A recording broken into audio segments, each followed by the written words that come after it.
Welcome back to the channel, guys. Today I'm just going to do a video on the progression of my battle belt. You've seen a video before. That was when I had the 511 riggers belt set up just to have something to use, and this is, not much has changed.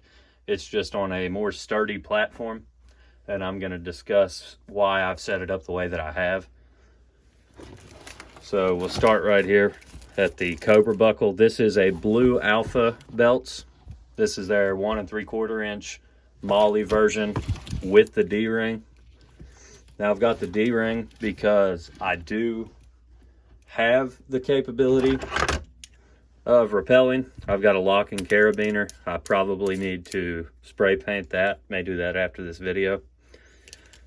So basically, if you have a group of people who you trust and train with, one of you should have the rope for this, and then each of you should have something like this, and preferably a harness in your ruck, or set to the side with like mission specific type gear.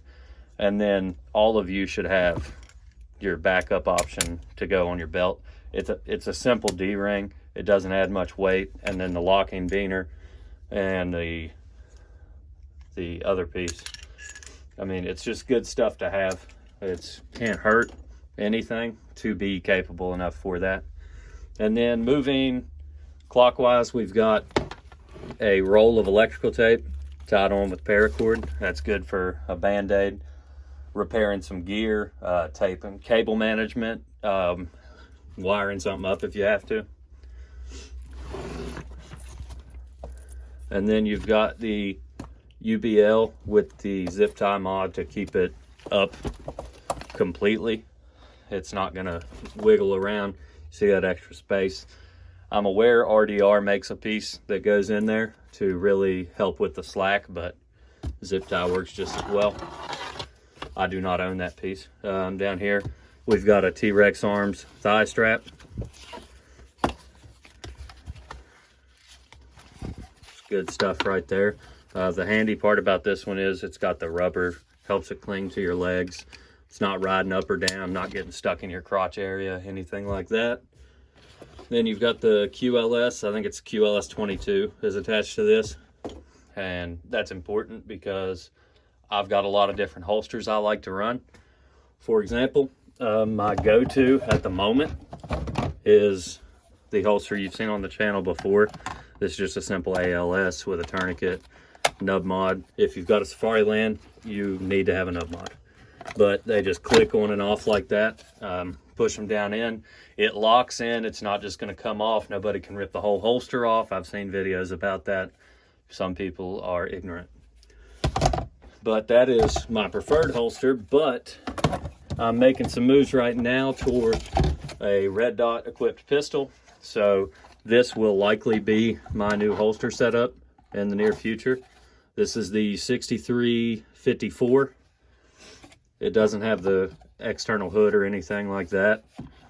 Got a lot of polymer in here, so the variability of fitment is not exactly there, but this is what it is. Got enough holsters, that's not too important, because I can also use the Glock 21. I like to wear it if I'm going hunting or somewhere with an excessive amount of bears. If I'm going hiking somewhere with bears, I'm probably going to throw this on just for the hell of it. You should be exercising in your gear as much as you can. It's great practice to have. And then non-light bearing ALS nub mod with a fork. The QLS system just allows you to have that versatility. Now I carry this 19 in a sidecar, but say I wanted to keep this belt in the trunk, you can buy this holster from T-Rex Arms, or Safariland makes a holster that will accommodate the TLR7.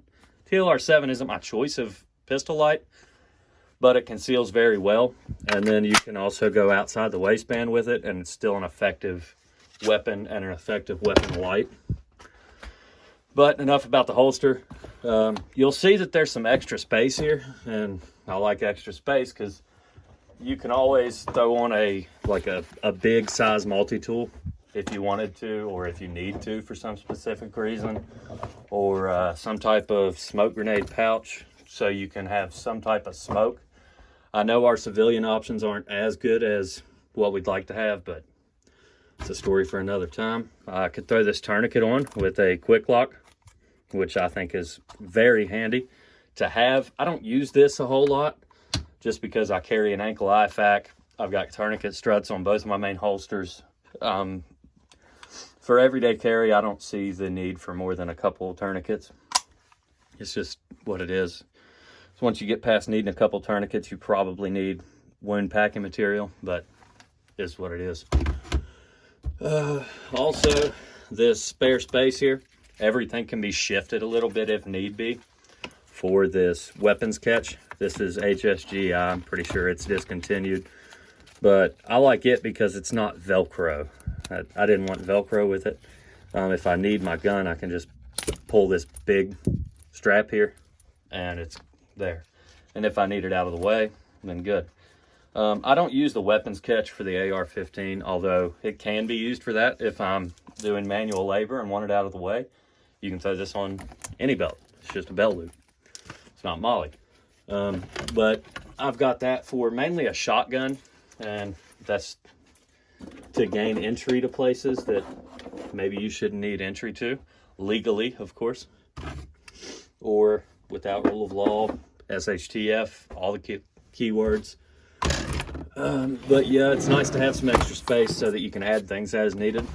I keep an IFAK right on my butt, and basically how this one works is you just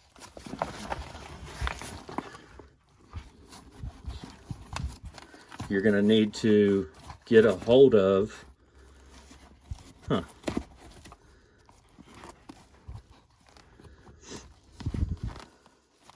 you need to reach down in and grab your flap.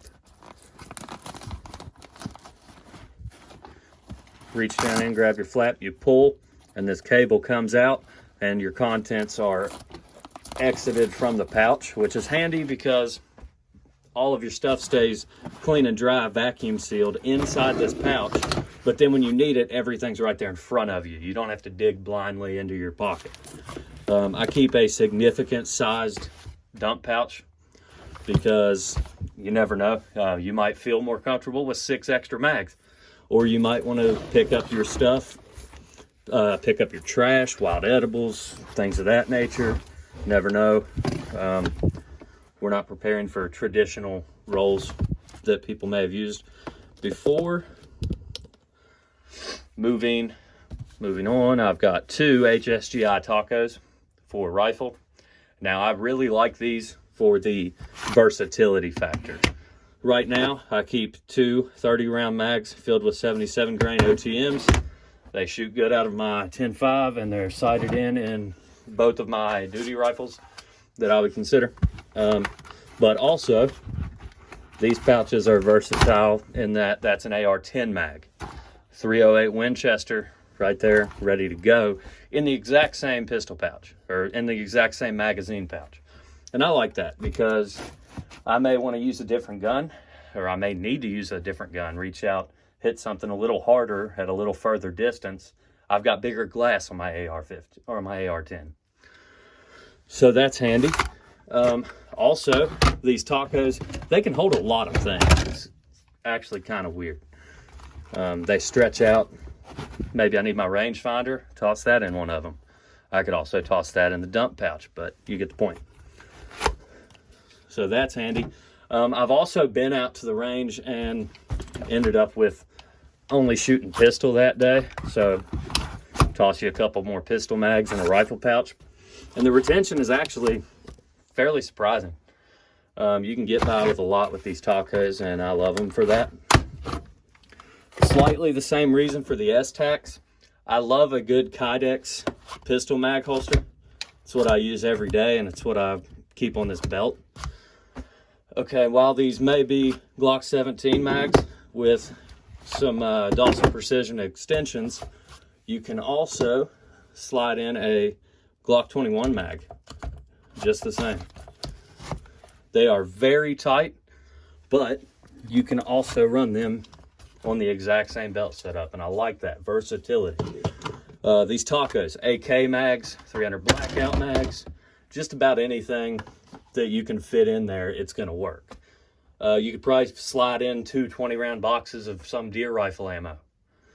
The possibilities with those are endless, and that's what I like about it.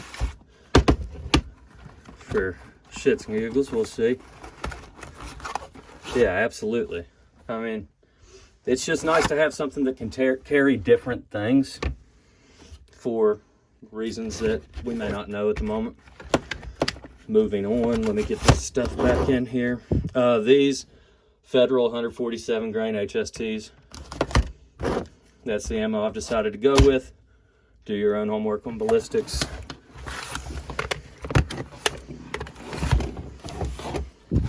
And then moving right back up to the buckle, see spare row or two of Molly right there. You can use for whatever you might need. Got the pig gloves hanging off a little plastic carabiner. Now I know this is not the most secure method, but it's my gloves. It's not, you know, my livelihood. And I don't think they're going anywhere. But more or less, that's the belt setup.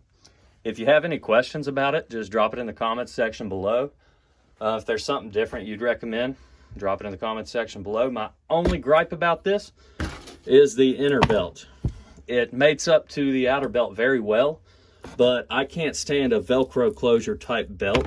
I feel like my pants are gonna fall down even when it's tight or the right size. So that being said, Core Essentials does make an inner belt, and it's a bit more, it is significantly more stiff.